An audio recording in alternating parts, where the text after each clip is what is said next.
Baik, mudah-mudahan sudah terlihat dengan jelas. Baik ya, selamat sore.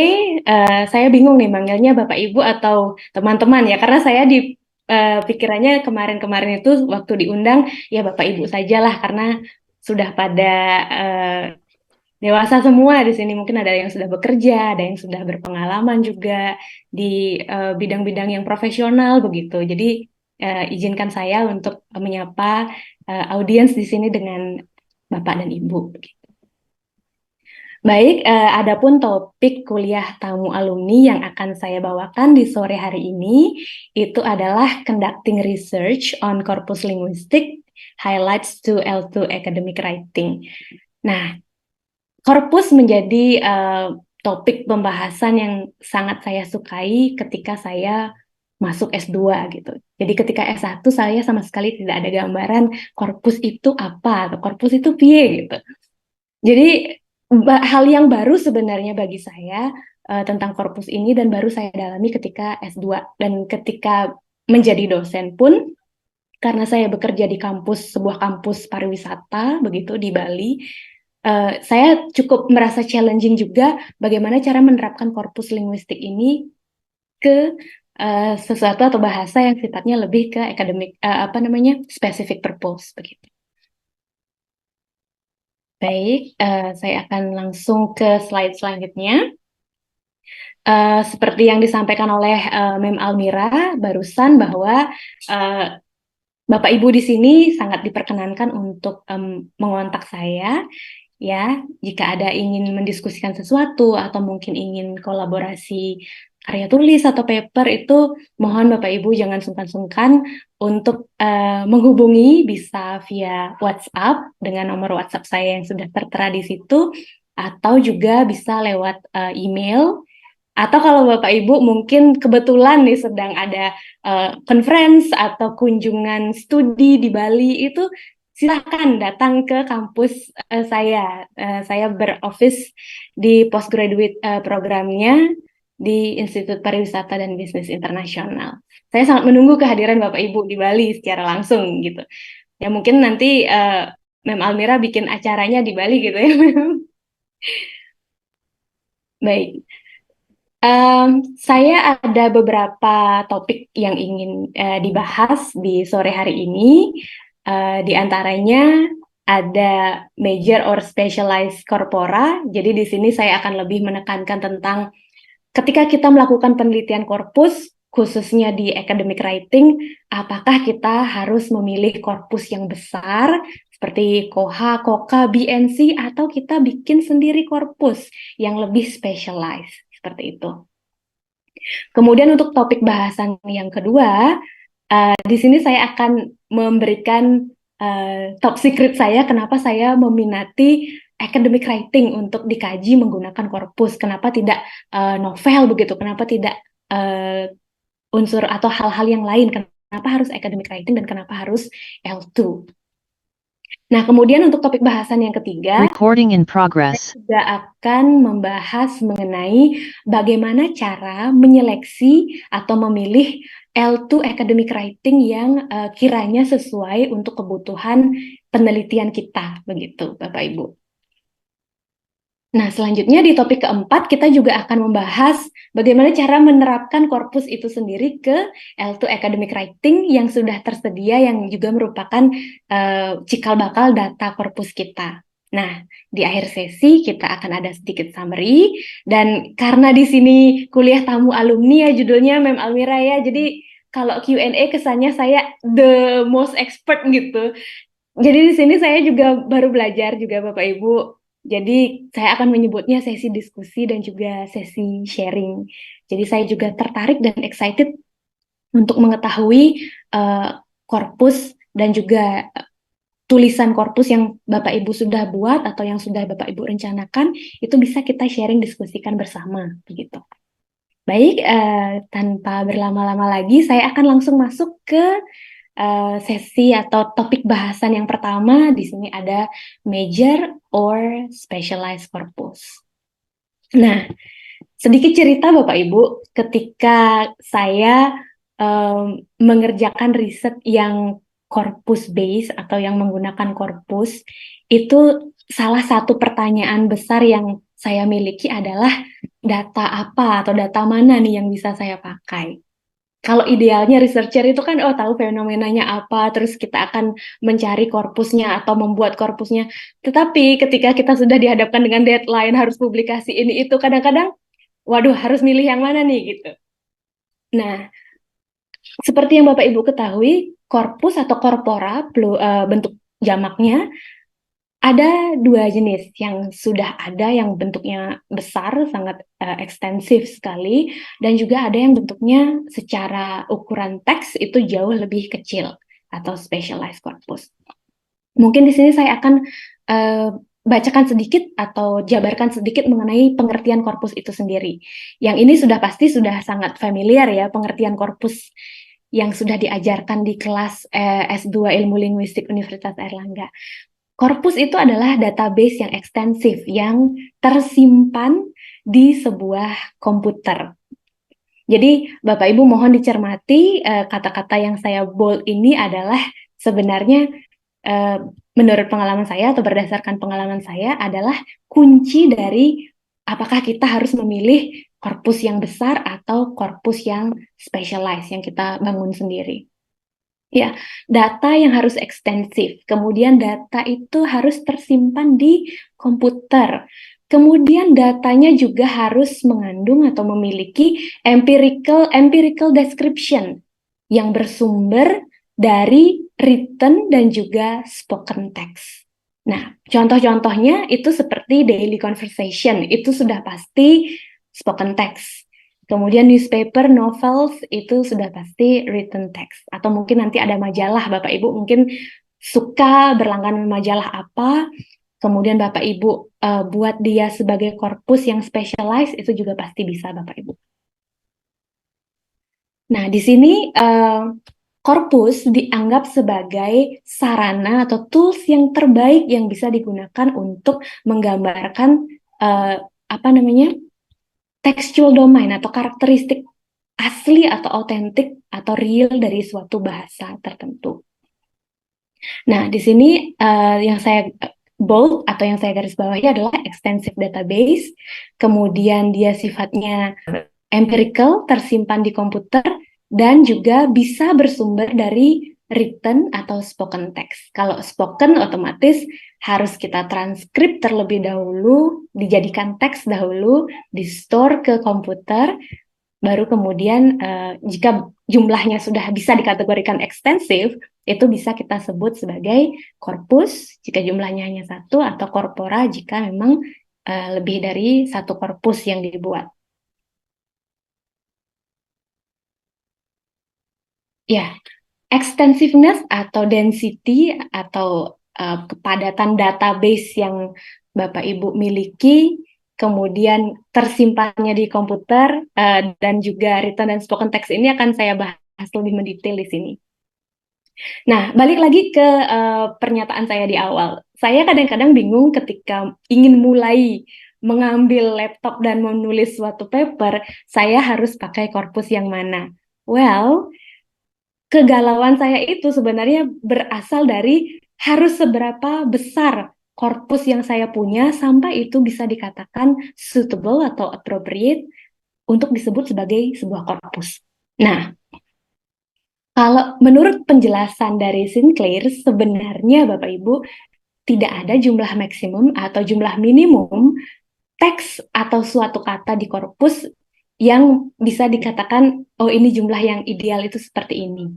Hanya saja, menurut Sinclair lagi, terkadang author atau peneliti seperti kita kadang mengambil jalan yang kutub yang ekstrim, kutub yang ingin korpusnya yang, ya saya ingin korpus yang sangat besar. Pokoknya sibuknya hanya mengumpulkan korpus sampai dengan jumlah yang diinginkan, sampai korpusnya besar sekali, atau ya bare minimum saja, yang penting sudah ada korpus. Begitu, yang penting sudah ada korpus, bisa di-retrieve, bisa diambil datanya, itu sudah cukup.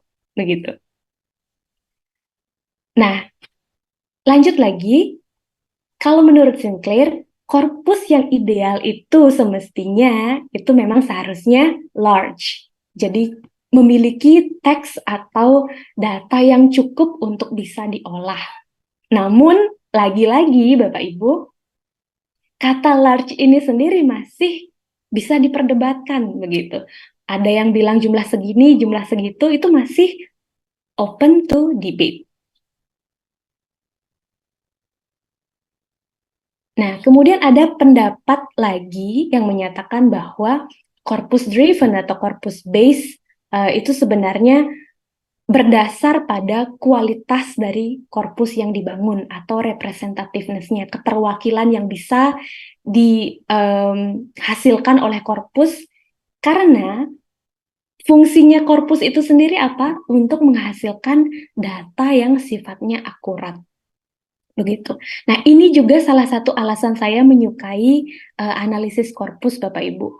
Karena begini, ketika saya di S1 Sastra Inggris dan dosen itu meminta kami untuk menganalisis suatu novel, itu kami biasanya intuition based.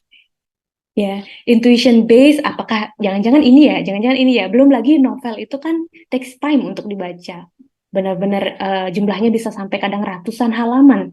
Tetapi dengan menggunakan tools yang bernama korpus ini, semisal ketika saya mengkaji novel, apa sih kata atau kolokasi yang melekat pada kata wanita di novelnya Jane Austen.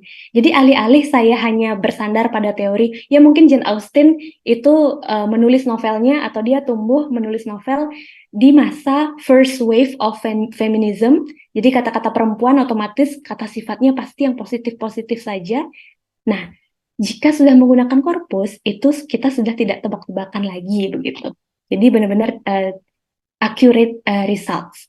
Nah, maka dari itulah terdapat sebenarnya semacam keharusan bahwa korpus itu harus berkualitas dan harus representatif.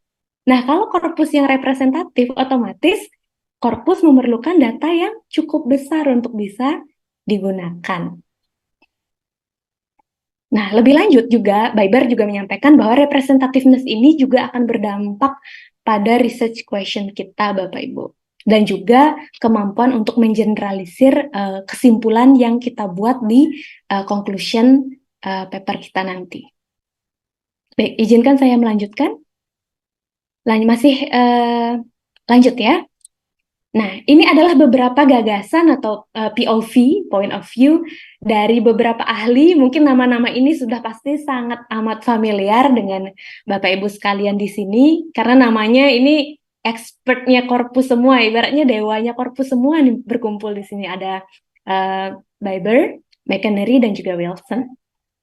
Nah, mereka berargumentasi bahwa korpus yang ideal itu sebenarnya memiliki ideal number, yaitu harus mencapai 1 juta kata baru bisa disebut sebagai korpus. Begitu ya Bapak Ibu ya. Jadi ada pendapat bahwa ya harus memang ada nomor jumlah yang standar, berapa jumlah korpus yang harus ada gitu. Nah, selanjutnya Fred Bisler juga menganggap bahwa korpus yang baik itu hendaknya memiliki 500.000 sampai dengan dan 5 juta kata per bahasa. Jika saya menginterpretasikan ini, mungkin karena per bahasa ya, mungkin untuk yang ini Bapak Ibu, yang representativeness ini yang hendak ditekankan oleh para expert atau para scholar di sini. Jadi jumlah yang banyak bisa dianggap data yang dihasilkan oleh korpus itu dapat mewakili natural patterns dari sebuah bahasa. Nah, jika Bapak Ibu memang hendak atau ingin supaya datanya bisa nanti digeneralisir, maka mungkin pendapat dari Byber, McInerny, Wilson, dan Friedbinshaler ini masuk ke kriteria Bapak Ibu. Jadi mungkin ya udah nanti saya makanya mungkin major corpora saja atau yang korpus yang besar-besar saja begitu.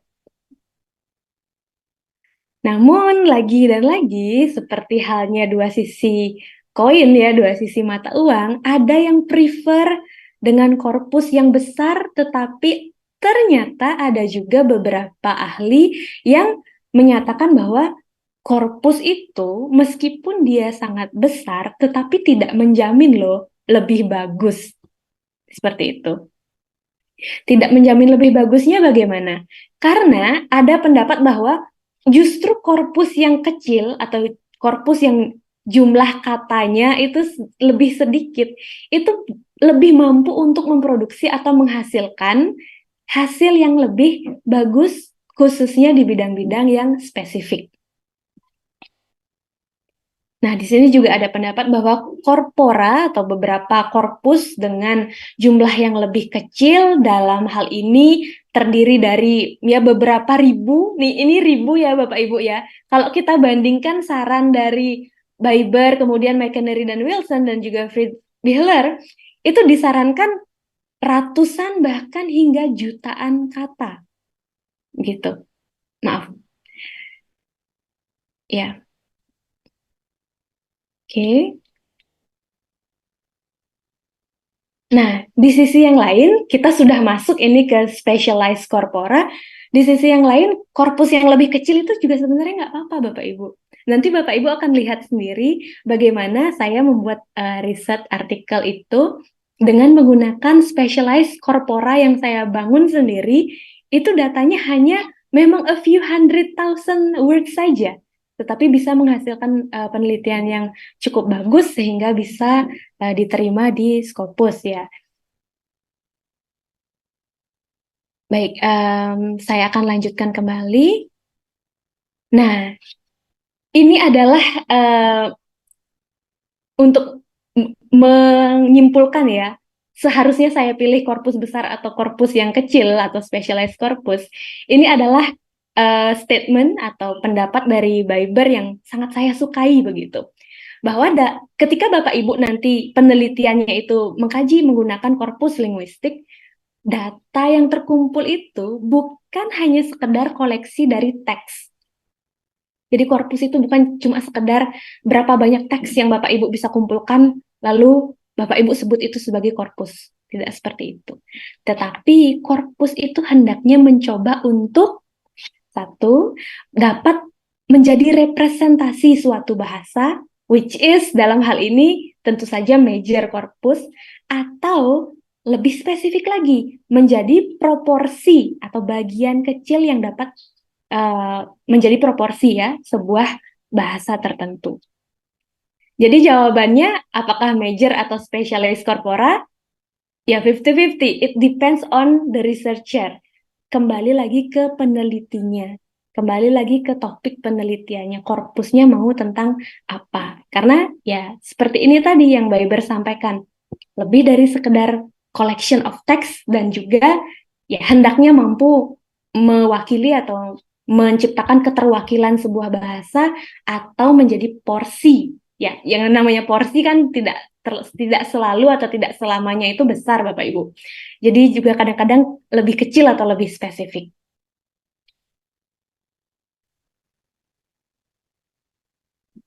Nah, mungkin jika sampai di sini ada pertanyaan, silakan saja raise hand. Saya juga tidak harus menunggu sampai akhir jika memang di saat suatu sesi berlangsung ada pertanyaan, silakan.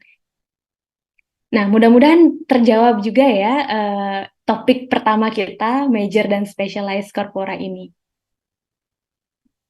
Nah, di sini saya akan perlihatkan gambar yang sudah barangkali begitu familiar bagi Bapak Ibu semua, apalagi kalau di ilmu linguistik UNER itu biasanya kita pasti diperkenalkan dengan yang namanya KOHA, KOKA, BNC, dan lain sebagainya.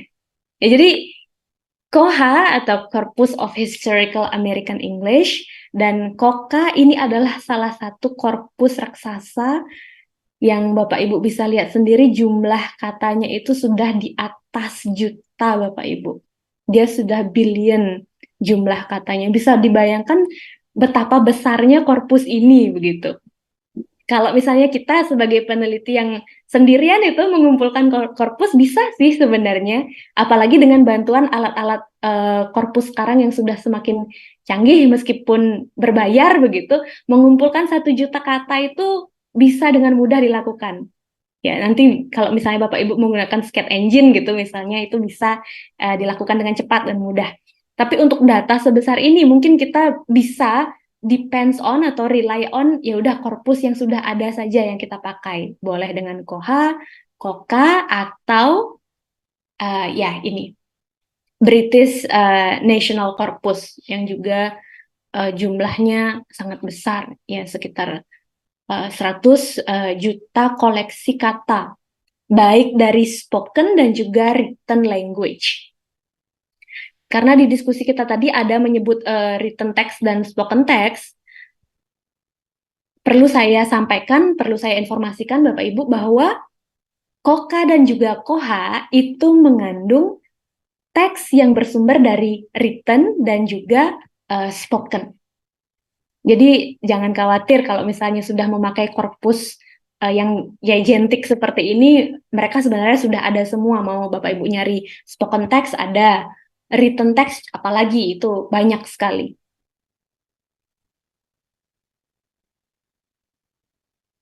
Nah, bagaimana dengan specialized corpora? Ya, jangan ditertawakan angkanya yang sedemikian kecil kalau dibandingkan dengan tadi sampai million billion of words. Ini adalah contoh specialized corpora. Kebetulan data inilah yang saya gunakan untuk menulis atau menyusun artikel saya yang terakhir kemarin. Jadi di academic writing, di hard science, saya hanya berhasil mengumpulkan sebanyak 19.512 kata. Sedangkan di soft science hanya 20.000 sekian-sekian kata. Nah, apakah ini akan mengurangi makna nih? Kalau Bapak Ibu lihat ini BNC, wah 100 juta kata. Kalau Koka dan Koha lebih bombastik lagi, lebih bombastis lagi ininya. Jumlah words yang terkandung di dalam korpusnya.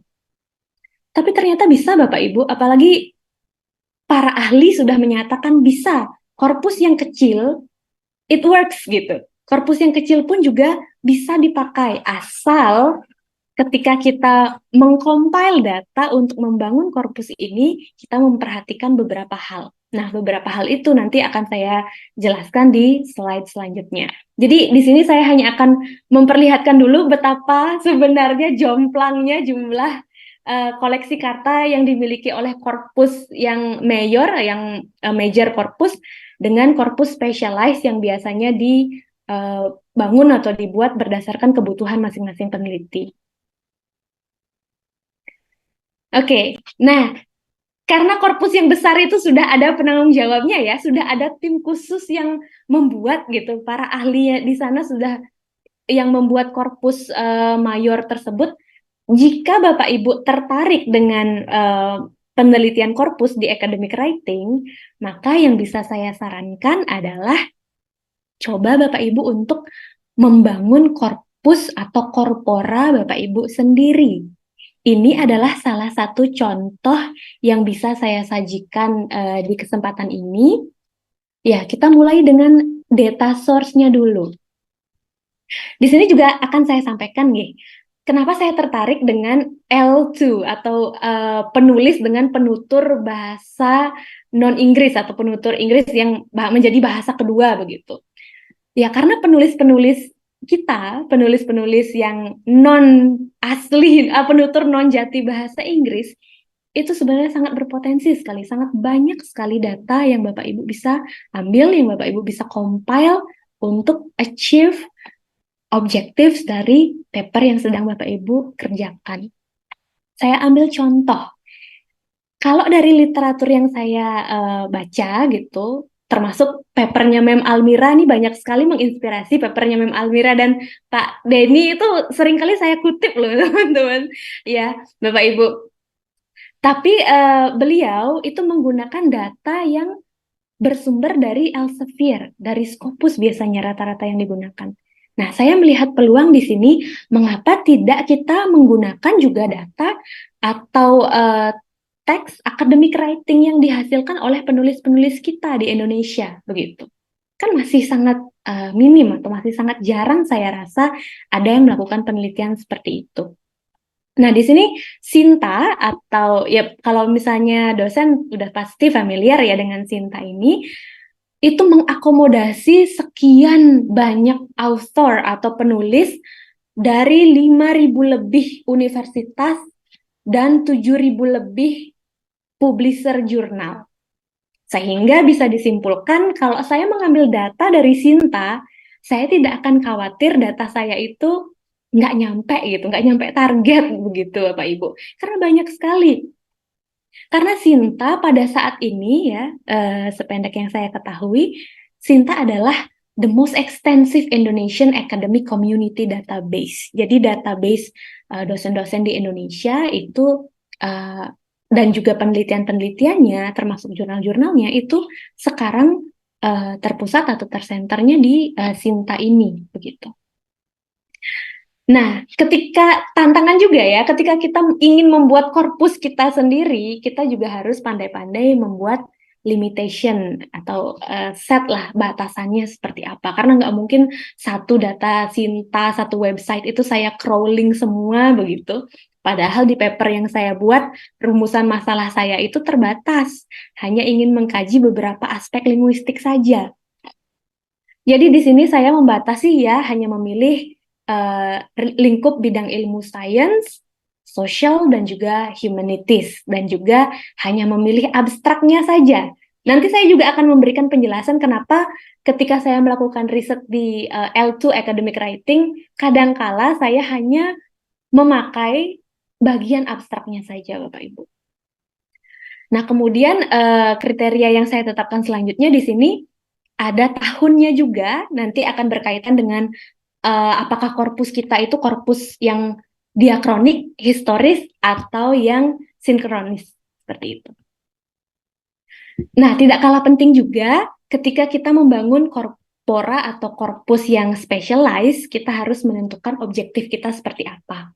Sebab begini, korpus itu hanya akan menjadi seonggok benda atau sebuah tools, sebuah alat atau sebuah metodologi kalau tidak ada aspek linguistik yang ingin kita kaji di dalamnya.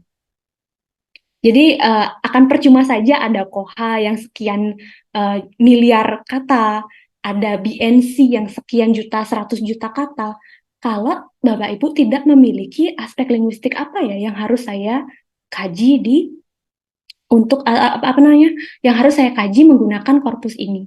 Nah, kalau di sini contoh specialized corpora yang saya bangun, karena saya menggunakan dua korpus, Bapak Ibu kita sebut korpora, itu adalah reporting verbs atau kata kerja yang dihasilkan oleh para penulis-penulis ketika mereka menulis academic writing, begitu. Kemudian tidak kalah pentingnya juga, ini sebenarnya di bagian annotation dan juga corpus tools ini tidak hanya berlaku untuk specialized corpora, tetapi juga untuk major corpora juga. Di sini saya sering kali menggunakan close, free, tagger, dan juga uncon. Kenapa demikian? Karena kedua-duanya gratis dan aksesibel bagi siapa saja.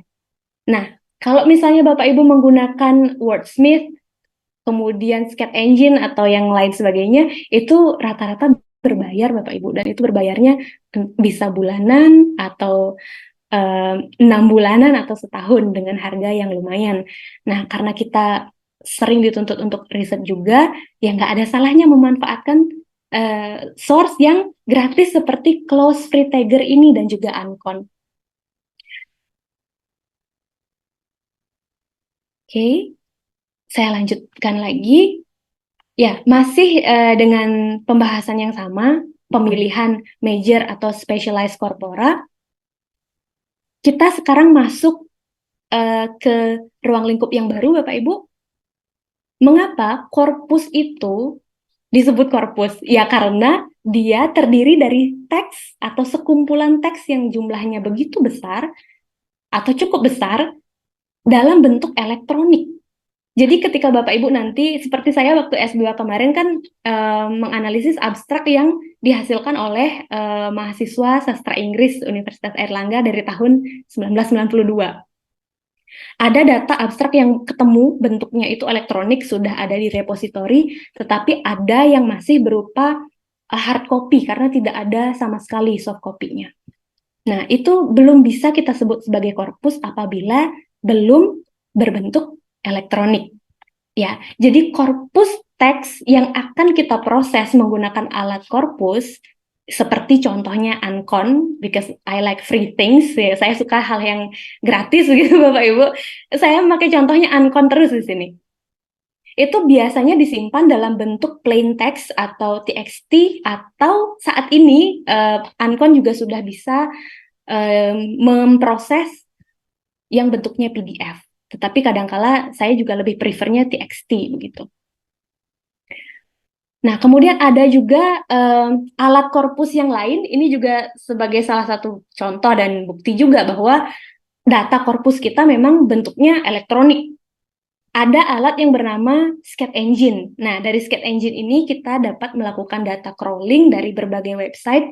Jadi Bapak Ibu mengumpulkan 1 juta kata menggunakan Scat Engine itu bisa dalam hitungan menit. Kalau Bapak Ibu menginginkan korpus yang besar begitu, yang major lah istilahnya, bisa digunakan Scat Engine. Namun Scat Engine itu berbayar dan pernah saya coba 1 kali ketika berlangganan 1 bulan, itu terakhir saya memakainya awal tahun 2023. Scat Engine hanya mengizinkan saya mengumpulkan 1 juta kata. Lebih dari itu kita harus upgrade lagi ke next package. Yang mana saat itu masih belum terlalu saya perlukan, jadi saya cukup dengan 1 juta kata saja. Nah, begitu juga dengan major corpora yang lain, itu mereka memprovide data mereka dalam bentuk teks yang sifatnya elektronik. Jadi ini juga harus menjadi bahan pertimbangan Bapak Ibu. Jadi apabila Bapak Ibu misalnya tertarik juga sama seperti saya, ingin mengkaji akademik writing-nya mahasiswa atau anak SMP atau anak SMA, misalnya esai mereka atau paper mereka, bila bentuknya itu masih belum corpus friendly, itu usahakan untuk diubah terlebih dahulu dalam bentuk yang corpus friendly tersebut. Sehingga alatnya kita nanti, Uncon ini misalnya, akan dapat membaca dan juga memproses data yang Bapak Ibu miliki. Otherwise, itu masih hanya berupa paper di Microsoft Word biasa begitu. Atau hanya scan-scanan data dari zaman dulu gitu, academic writing dari zaman dulu gitu, belum terproses secara elektronik. Maka belum bisa kita sebut sebagai korpus. Saya izin melanjutkan kembali. Ya, kebetulan karena Scat Engine saya sudah expire dan saya belum memperpanjangnya lagi, saya hanya dapat menampilkan tampak depan atau fasad dari Scat Engine. Nanti di sini Bapak Ibu bisa login menggunakan akun yang sudah dibuat ketika register. Nah, di situ harus berlangganan dulu baru bisa masuk ke dalamnya dan membuat korpus begitu. Jadi langsung ditagih di awal Bapak Ibu. Nah, kalau yang ini adalah alat yang paling saya sukai, Uncon. Uncon selain user friendly untuk berbagai jenis laptop yang Bapak Ibu punya, dia juga bisa membantu kita dalam membuat quick corpus. Jadi file PDF, kemudian file plain text yang Bapak Ibu miliki sebagai data itu sudah bisa langsung diproses di sini. Jadi tinggal membuat open file, as quick corpus, langsung kita proses. Saya yakin Mem Almira sudah mengajarkan cara menggunakan Uncon ini ya Bapak Ibu, karena di sini mohon maaf saya tidak akan mendemonstrasikan cara menggunakannya, melainkan hanya memaparkan bahwa Uncon ini merupakan salah satu software terbaik yang selama ini pernah saya gunakan dalam melakukan penelitian yang sifatnya corpus based.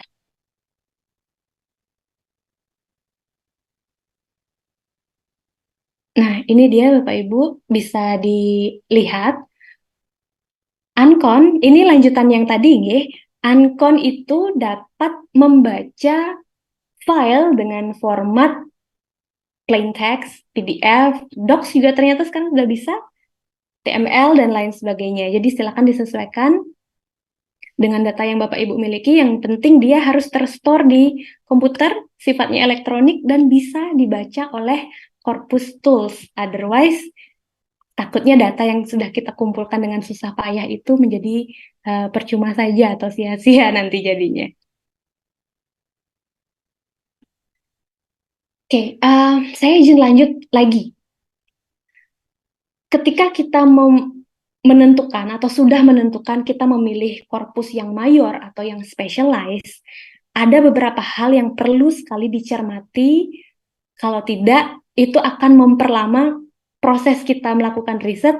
Karena kalau kita menggunakan korpus, itu asumsinya cepat gitu. Karena korpus itu sendiri fungsinya yang mempermudah kita untuk melihat bahasa atau struktur bahasa, bagaimana aslinya bahasa itu bekerja dengan empiris begitu, instead of menggunakan intuisi. Nah, di sini ada beberapa alat yang Bapak Ibu perlu dan penting sekali untuk bisa pelajari atau kuasai yang bernama annotation tool. Salah satu contohnya, again and again, ini gratis, itu ada Free Close Web Tagger yang dikembangkan oleh salah satu universitas yang memang concern sekali dengan korpus linguistik. Jadi anotasi ini saya sudah siapkan contohnya di sini. Ya, jadi fungsinya apa? Mungkin Bapak Ibu masih ingat slide saya sebelumnya. Mungkin saya tunjukkan lagi ya. Saya izin tunjukkan lagi. Kita tidak akan mungkin membuat korpus atau korpora itu sedemikian besar tanpa ada objektif atau hal yang ingin dicari tahu begitu dari keberadaan korpus tersebut. Fungsinya buat apa dong? Kalau dia hanya sekedar data yang besar tetapi tidak ada aspek linguistik yang ingin kita ketahui. Nah, disinilah peran penting dari anotasi itu. Karena ketika data Bapak Ibu sudah dianotasi, kita akan dengan sangat mudah untuk mencari, misalnya gini, saya mau nyari verbnya saja. Ya, kalau Bapak Ibu bisa bayangkan, kalau saya baca novel, saya nyari verbnya saja, mungkin saya akan perlu waktu 1 bulan baru bisa selesai mengumpulkan verb dari novelnya Jane Austen. Dan novelnya Jane Austen kan tidak hanya satu gitu, tapi banyak. Apalagi kalau misalnya nanti di academic writing gitu misalnya, saya sudah mengumpulkan 19.000 kata, 22.000 kata, saya hanya mencari kata kerjanya saja. Jika tanpa menggunakan anotasi, even though kita punya korpus, itu pasti akan memakan waktu juga. Sehingga penting kiranya Bapak Ibu untuk menggunakan alat ini, annotation tools yang disebut Free Close Web Tagger. Nanti di Uncon pada bagian search, di sini di bagian search ini, Bapak Ibu bisa tinggal ketikkan saja annotation code-nya apa, kode untuk mencari verb itu apa, ya. Nanti di website Free Close Web Tagger ini sudah disediakan kodenya apa, yang dicari apa. Semisal ini, this, kodenya DD1. Kalau kita mencari kata this ini, berarti kita harus mengetikkan kata atau kata kunci DD1 itu ke uncon kita. Nanti otomatis hanya hasil itu saja yang akan muncul.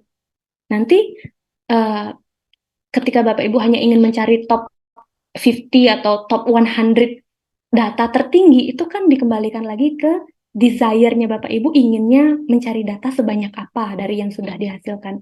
Tapi annotation tool ini, mau Bapak Ibu bekerja di major corpora atau specialized corpora, itu sangat amat mempermudah pekerjaan kita, mempercepat mencari linguistik fitur yang kita inginkan. Seperti itu.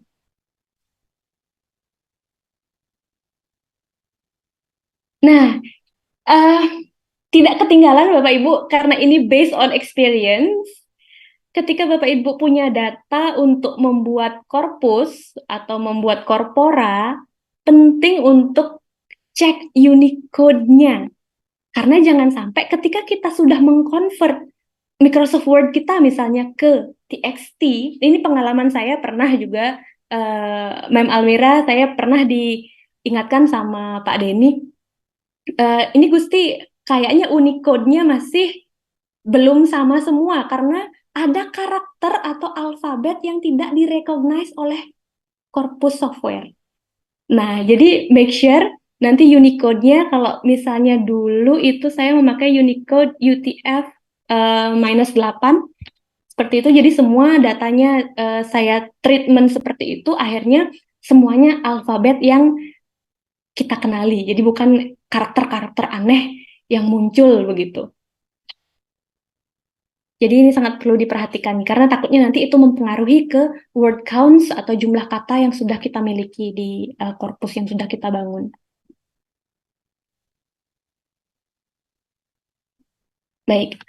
Nah, sebagaimana yang saya sampaikan di awal, korpus itu ada dua jenis data. Meskipun sama-sama teks, ada yang bersumber dari written, ada yang bersumber dari spoken text. Nanti mungkin Bapak Ibu, misalnya, sering mengajar di kelas. Bapak Ibu bisa rekam suara Bapak Ibu mengajar, kegiatan yang ada di kelas seperti apa, kemudian Bapak Ibu transkrip, kemudian hasil transkrip ini dikumpulkan, itu bisa menjadi korpus. Misalnya Corpus of English for Second Language Classroom begitu. Itu bisa. Tetapi di sini saya akan menggunakan contoh dari salah satu korpus besar juga, major corpus juga, itu The Michigan Corpus of Academic Spoken English.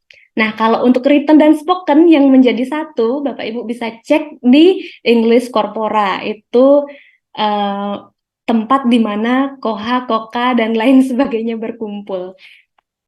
Jadi mereka lengkap di sana, mau Bapak Ibu nyari yang written text itu ada, yang sumbernya spoken text juga ada.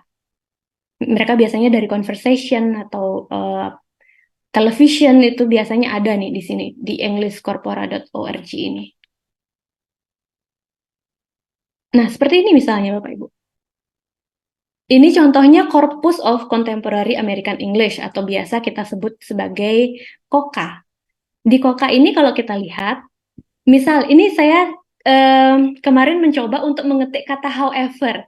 Seperti apa sih kata however itu kalau misalnya dilihat dari KOKA begitu. Apakah dia sering diikuti oleh kata kerja apa saja, kemudian kata sifat apa saja. Nah, tapi di sini saya ingin memperlihatkan bahwa Koka itu memiliki banyak sekali sumber. Ada yang sumber tertulis seperti website, ada yang spoken, ada yang dari majalah, ada juga yang dari academic prose. Itu banyak sekali. Ya, karena slide-nya juga terbatas, jadi saya hanya mampu menampilkan 15 ini saja.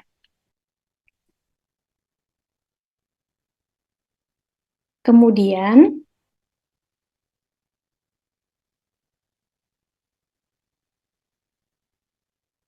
mohon ditunggu sebentar. Saya izin untuk kembali dulu share screen-nya. Oke.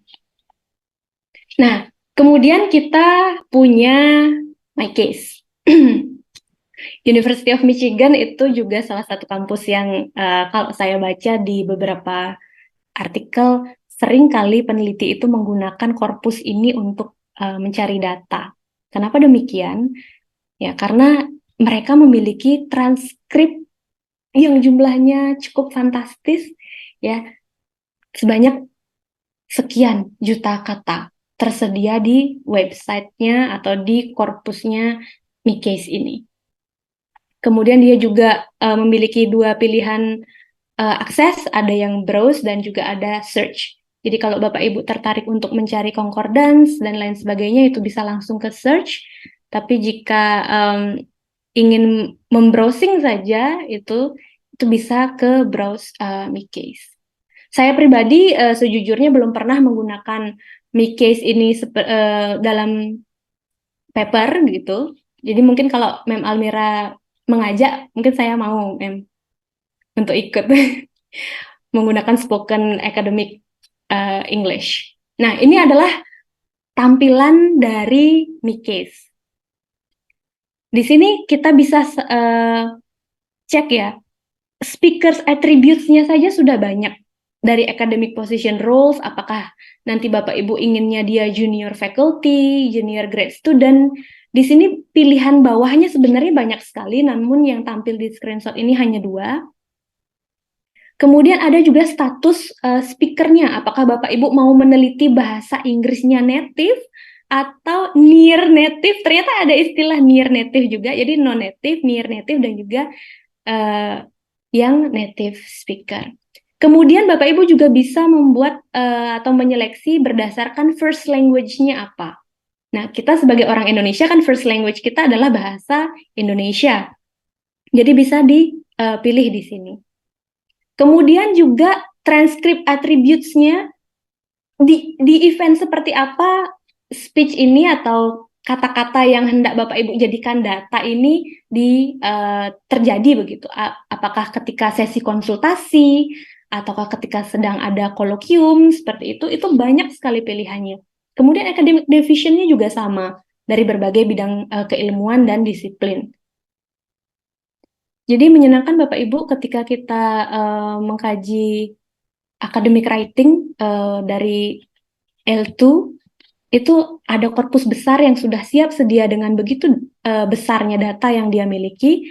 Bisa juga Bapak Ibu memilih untuk membangun korpus Bapak Ibu sendiri dengan ya data yang bisa Bapak Ibu seleksi sendiri gitu berdasarkan kebutuhan. Ya ini juga masih contoh dari Mikcase Bapak Ibu. Di sini ada rentang recordingnya, kemudian berapa jumlah kata transkripnya, kemudian file name-nya apa, itu bisa diakses. Namun yang saya sempat cek ini Michigan Corpus ini terakhir kali diupdate atau diperbaharui itu di tahun 2019. Jadi mungkin masih belum ada update lebih lanjut ya. Jadi tidak seperti English Corpora yang kalau misalnya Bapak Ibu cek English Corpora itu ada yang setiap saat, setiap hari itu diupdate datanya sehingga data korpusnya itu besar sekali. Nanti jika Bapak Ibu ingin tahu korpus yang mana yang saya maksud update setiap hari itu kita bisa go back ke slide sebelumnya, tapi untuk saat ini izinkan saya dulu untuk lanjut ke next slide.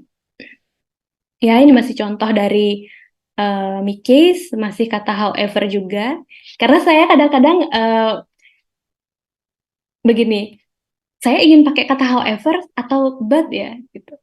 Jadi dengan korpus kita bisa tahu kata mana yang paling sering dipakai di karya tulis ilmiah.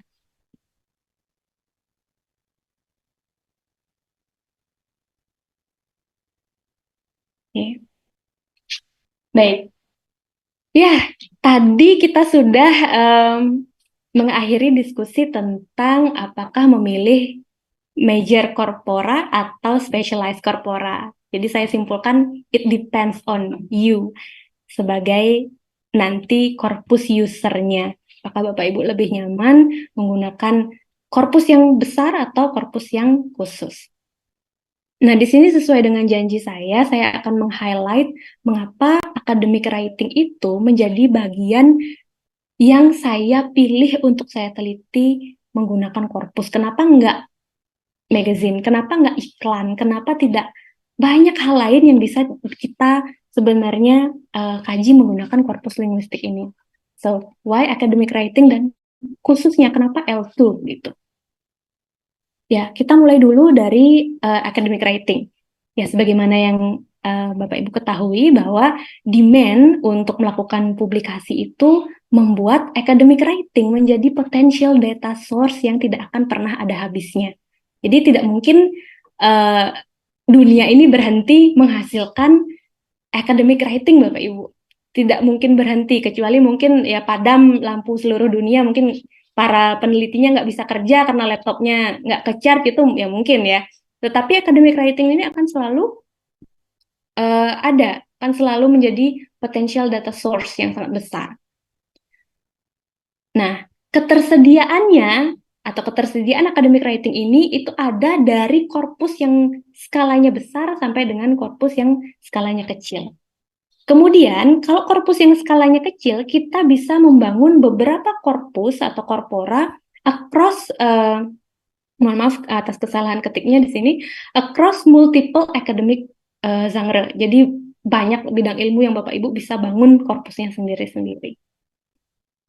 Kemudian, academic writing itu juga memungkinkan kita untuk melakukan studi yang diakronis, historical, atau sinkronis. Jadi mau Bapak Ibu mengkaji, saya ingin tahu seperti apa perubahan academic writing dari 100 tahun yang lalu begitu.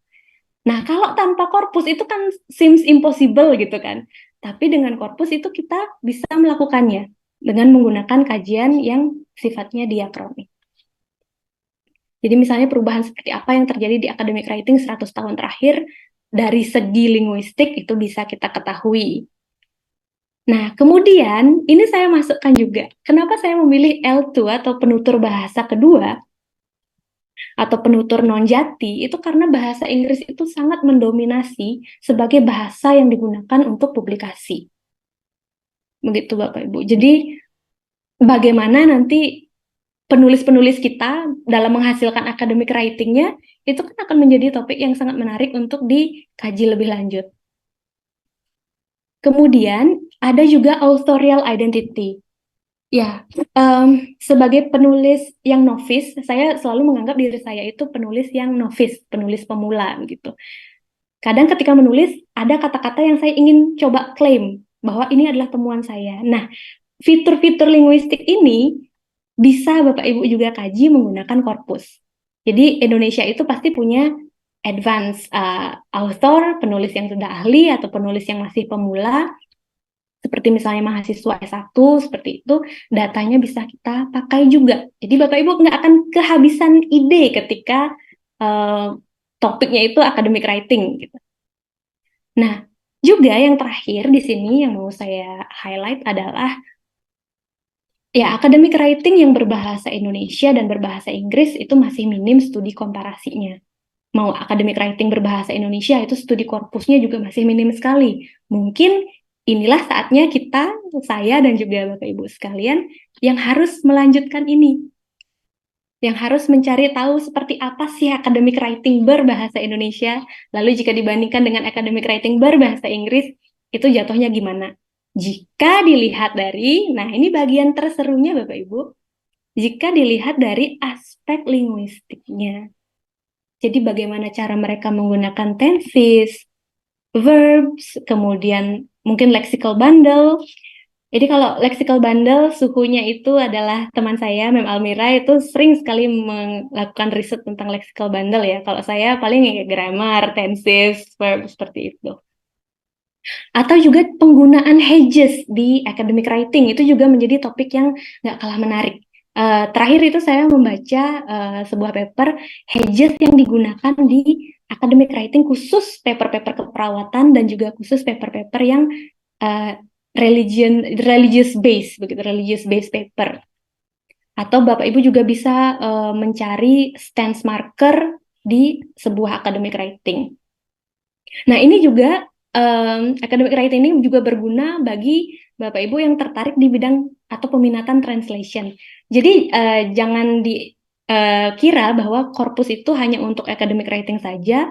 Untuk translation pun sebenarnya sangat diperlukan gitu. Perbedaan hasil translate-nya gitu misalnya itu bisa sekali dicermati di sini. Oh, video saya mati ya dari tadi ya, maaf. Oke, izin lanjut. Ya,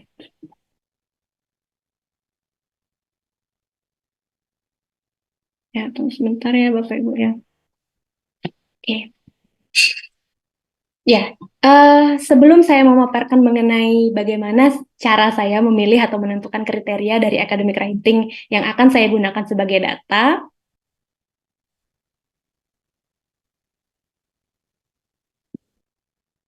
ya, di sini saya ada 3 kriteria kurang lebih Bapak Ibu. Yang pertama itu adalah availability of the data. Jadi di sini kalau Bapak Ibu ingin studinya itu sifatnya diakronik, pastikan datanya ada. Misalnya, saya ingin mengkaji academic writing mahasiswa manajemen, misalnya 50 tahun terakhir. Ya, Bapak Ibu harus ensure dulu, make sure dulu bahwa data 50 tahun terakhir itu available. Kalau kalau tidak seperti itu, ya mohon maaf, tidak akan bisa untuk membuat korpusnya begitu. Jadi bisa diseleksi korpus, maksud saya jurnal yang sudah publish itu sejak 50 tahun yang lalu begitu. Atau mungkin kalau ingin synchronic studies atau studi dalam kurun waktu tertentu itu juga bisa, misalnya hanya dari tahun 2021, 2022 atau 2021 sampai 2023 itu juga bisa. Nah, yang perlu Bapak Ibu perhatikan ketika mengambil data berupa academic writing, khususnya dari jurnal, itu adalah mohon perhatikan sekali copyright-nya Bapak Ibu. Karena saya concern jangan sampai korpus yang saya buat itu violating the copyright. Karena kan ada beberapa artikel itu yang ya close access misalnya. Jadi untuk amannya, kalau Bapak Ibu tertarik dengan korpus linguistik untuk academic writing, itu saya sarankan mencari bagian yang memang bisa diakses oleh siapa saja. Misalnya bagian abstraknya atau memang paper-paper yang full open access. Kemudian beberapa pertimbangan yang lain seperti ada field of study, level of author expertise, dan juga linguistik aspek itu Bapak Ibu juga harus cermati. Bapak Ibu mau academic writing yang genrenya apa, yang field of study-nya apa. Apakah mau mengkaji hard science saja, yang ada fisika, matematika, kedokteran, atau komparasi dari hard science dan juga soft science. Itu silakan Bapak Ibu ini kembali ke Bapak Ibu sendiri sebagai nanti pelaku atau yang eksekutor penelitiannya. Kemudian level of author expertise, ini misalnya Bapak Ibu maunya yang jurnalnya itu terbitan yang mana begitu. Karena kalau sudah jurnal yang top sekali, kita akan di penelitian korpus kita akan menganggap mereka itu sebagai advanced author atau advanced writer. Nanti bisa Bapak Ibu bandingkan kalau penulis advance dengan penulis yang novice, yang misalnya hanya paper biasa saja untuk dikumpul sebagai tugas, itu seperti apa perbedaan linguistik fitur yang ada. Seperti itu. Jadi ini adalah 3 selection criteria yang bisa saya tawarkan atau yang bisa saya sampaikan based on pengalaman saya selama ini menggunakan korpus untuk mengkaji academic writing. Ya, mohon tunggu sebentar Bapak Ibu, saya menyalakan lampu sebentar.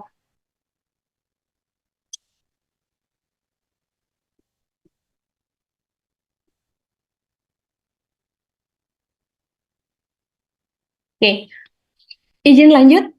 Jadi kita sudah hampir mendekati ujung presentasi. Seperti apa cara mengaplikasikan korpus ke L2 academic writing? Nah, anggaplah begini.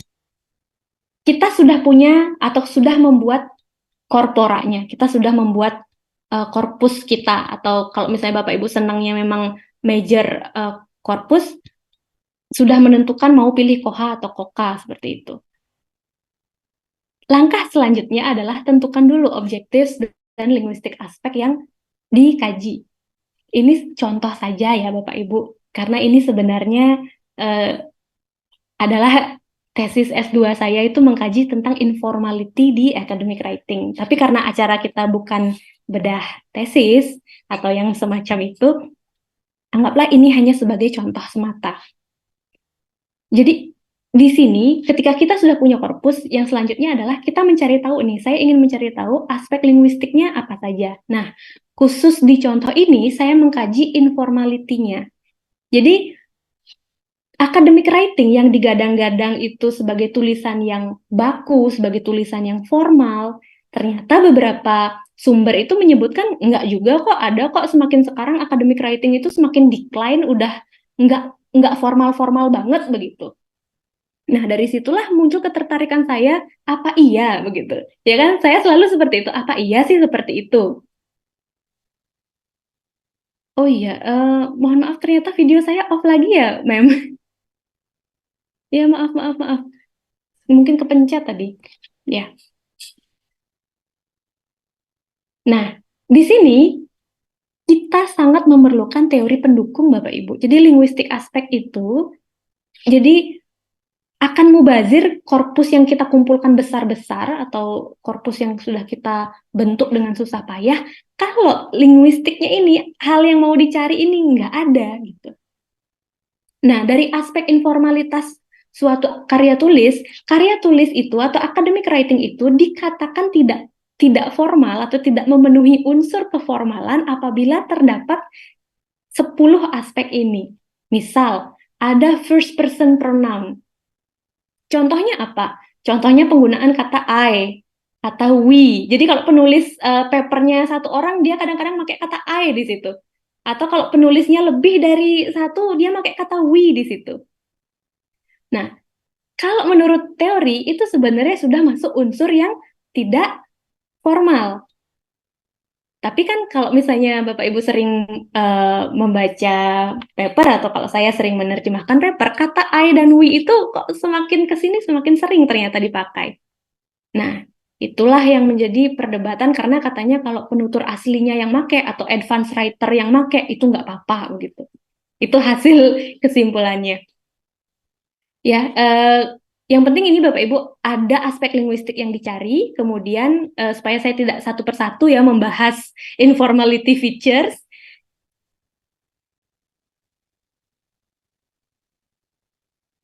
Oke, kalau yang obtain atau build data from corpus ini sudah tadi kita bahas cukup banyak, jadi saya akan langsung lanjut ke bagian pencarian data. Nah, again ini hanya contoh saja Bapak Ibu. Kalau Bapak Ibu tertarik membangun korpus sendiri, ini adalah salah satu contoh membuat atau menyeleksi academic writing yang mana yang harusnya menjadi korpus Bapak Ibu atau yang ingin dibuat sebagai korpus. Misal saya ingin mencari atau membentuk korpus yang isinya itu abstrak semua mahasiswa sastra Inggris. Tapi karena keterbatasan waktu, tenaga, dan biaya, saya hanya milih satu kampus saja, Universitas Airlangga. Karena kebetulan waktu itu di 2016 sampai 18 kan jadi mahasiswa di sana ya. Kemudian saya menyeleksi abstrak yang terpublikasi. Abstrak yang terpublikasi itu dari tahun 1992, lulusan pertamanya sastra Inggris UNER itu di tahun segitu. Kemudian karena studi saya ini sifatnya diakronis, saya diminta oleh Pak Denny waktu itu untuk mencari per 4 tahun sekali. Jadi datanya itu sifatnya seperti ini. Tahun 92, kemudian ke 96, kemudian ke tahun 2000, 2004, dan seterusnya.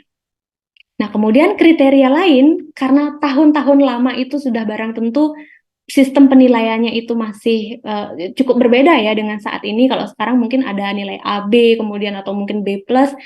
Jadi saya juga menetapkan minimum grade dari abstrak yang saya pakai sebagai data itu supaya high quality.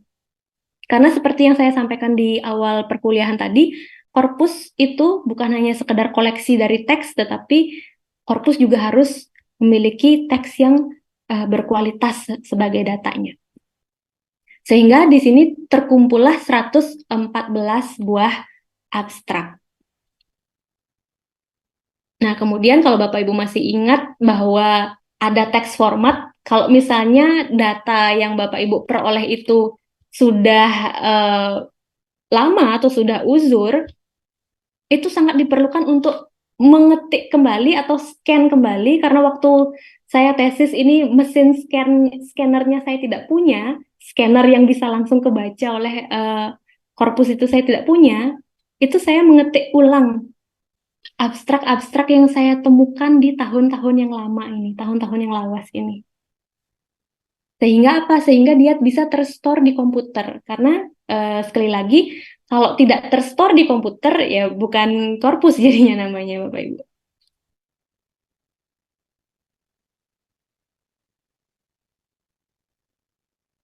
Oke, mungkin ini sebagaimana yang saya sampaikan tadi, mengaplikasikan korpus ke L2 Academic Writing, contohnya ini adalah abstrak dari skripsi S1 Sastra Inggris UNER, itu seperti biasa kita menggunakan konverter, menjadikannya format yang terbaca oleh korpus, kemudian memastikan Unicode-nya supaya tidak ada aksara atau karakter yang aneh-aneh itu muncul.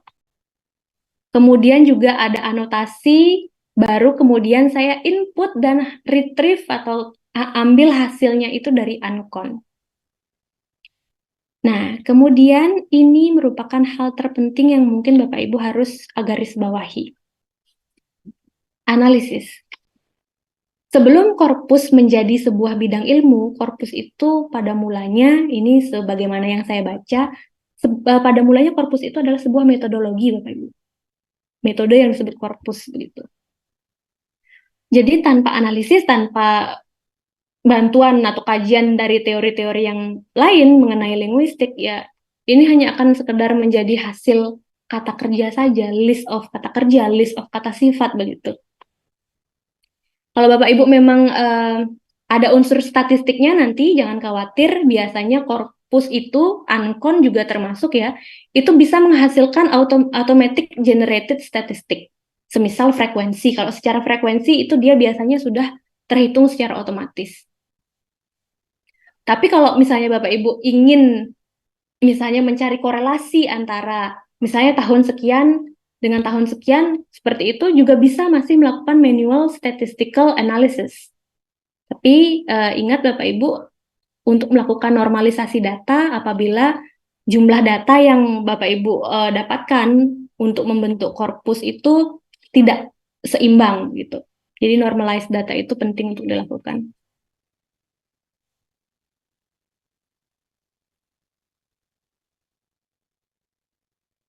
Oke.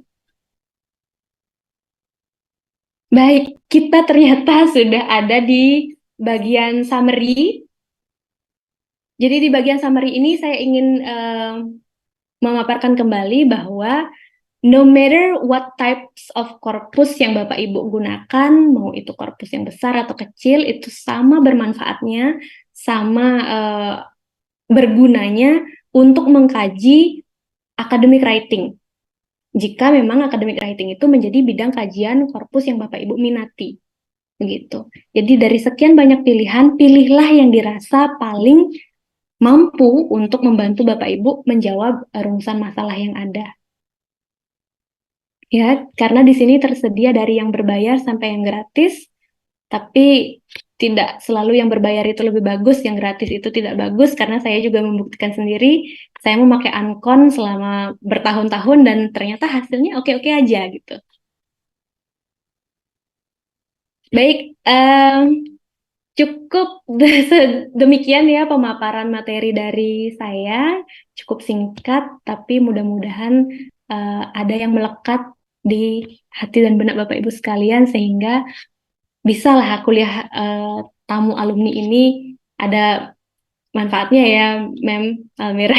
Sangat bermanfaat. Iya. Baik, mungkin saya kembalikan ke Mem Almira untuk sesi diskusinya, jalannya seperti apa. Terima Baik. kasih. Terima kasih banyak Ibu Gusti dan luar biasa teman-teman ya. Mudah-mudahan bisa memberikan inspirasi pada Bapak Ibu sekalian, teman-teman sekalian untuk bisa menggunakan korpus linguistik ini sebagai sebuah metode untuk melakukan penelitian. Nah, mungkin kita langsung aja buka sesi diskusi. Mungkin teman-teman ada yang ingin ditanyakan mengenai materi hari ini yang sangat luar biasa. Saya jadi lumayan banyak brainstorming hari ini, Gusti. Kayak kira-kira mau ngapain, kayak mengotak-atik Kira-kira ini dan mau itu, seperti itu. kira-kira mau ngajak collab saya kapan kan gitu. Boleh, boleh, oke. Gimana teman-teman? Ada pertanyaan mungkin Selamat sebelumnya? sore, Ya, selamat sore, Almira. Rosi. Iya, em, jadi saya pertama-tama mau mengucapkan terima kasih dulu buat Mbak Gusti dan Almira. Um, um, the presentation is amazing. Dan betul seperti kata Almira tadi, akhirnya banyak sekali apa ya, maksudnya brainstorming begitu. Saya juga starting the same, not the same, mungkin agak agak mirip gitu ya. Penelitiannya apa? Saya juga memulai penelitian yang mirip gitu.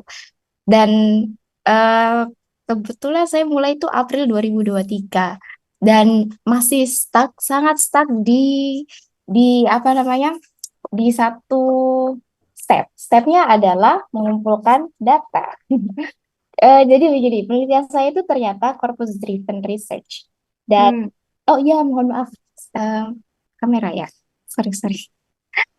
Um, itu ternyata adalah corpus driven research. Fokusnya di lexical bundles khusus untuk um, environmental engineering and biomedical engineering. Dan yang bikin stuck adalah sepertinya mengumpulkan data itu, kalau mengumpulkan data corpus driven itu sangat laborious gitu ya.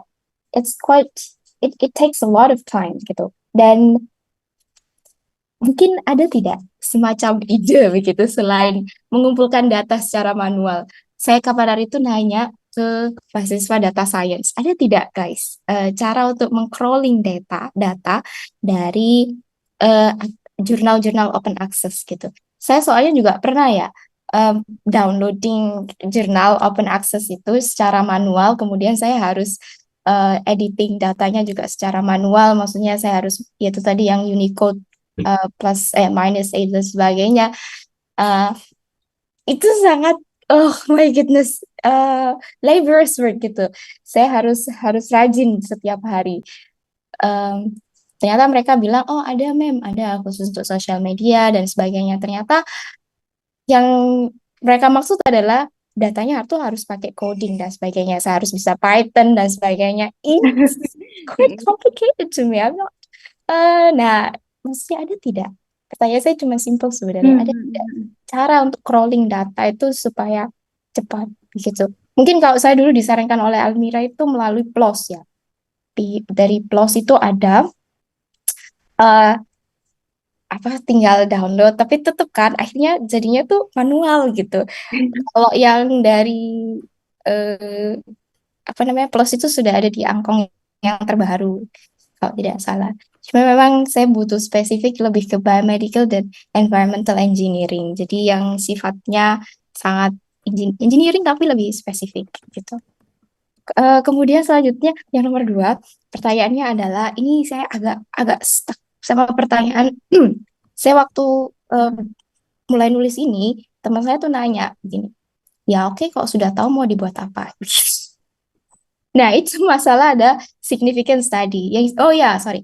Yang saya cari adalah um, find the lexical bundles and indicating specific register in STEM academic articles. Lebih ke apa namanya? Yaitu tadi environmental dan biomedical engineering. Kemudian yang dicari adalah functional analysis, jadi lebih ke purpose oriented. Jadi mana sih lexical bundle saya menunjukkan purpose oriented, menunjukkan purpose dan sebagainya. Metodologi, kemudian partisipan dan result oriented. Nah, maksud saya itu seperti itu. Kemudian teman saya nanya, oke, ya udah kalau tahu kayak gitu mau dibuat apa gitu. Kok kayaknya ya udah sih kayak itu ada gitu di buku-buku apa handwriting, academic handwriting yang punyanya siapa tuh Michael, siapa tuh Pak itu saya yang paling terkenal bukunya warnanya biru atau hijau itu sering sekali dibuat untuk international handbook ya, international students handbook. Nah, ada tidak Maksudnya mungkin Mbak Gusti atau Almira bisa membantu saya untuk menambah significant studies. I don't know, maybe um, atau mungkin eh apa ya ini mungkin bisa jadi sebuah proposal untuk saya buat Mbak Gusti dan Almira. Ingat kita satu alma mater begitu. Kebetulan saya menulisnya sendirian, barangkali em, that's all.